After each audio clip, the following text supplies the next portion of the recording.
అల్లూరి సీతారామరాజు జిల్లాలో అభివృద్ధి మాట ఎలా ఉన్నా గిరిజనుల కష్టాలు మాత్రం తీరడం లేదు.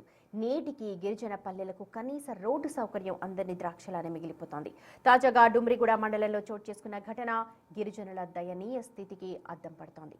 చూడొచ్చు, డుమ్రిగూడ మండలం డోక్రిపాడులో చెందిన వాగిదోమి అనే గర్భిణికి పురిటి నొప్పులొచ్చాయి. అయితే గ్రామానికి సరైన రోడ్డు మార్గం లేకపోవడంతో అంబులెన్సులు వచ్చే పరిస్థితి లేకపోయింది.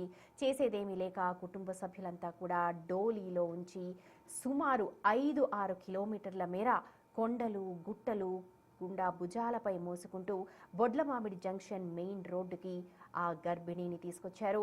అక్కడి నుంచి ఓ ప్రైవేట్ వాహనాన్ని ఏర్పాటు చేసుకుని దాదాపు 11 కిలోమీటర్ల దూరంలోని అరకు ఏరియా హాస్పిటల్కి ఆమెను తరలించారు. రోడ్డు పనులు చేపట్టిన కాంట్రాక్టర్ కేవలం గ్రానైట్ మెటల్ పోసి పనులు మధ్యలోనే వదిలేశారని ఆగ్రహం వ్యక్తం చేస్తున్నారు గిరిజనులంతా.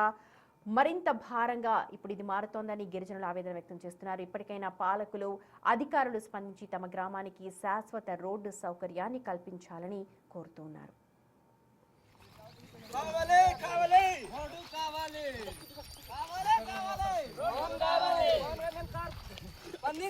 స్పందించాలి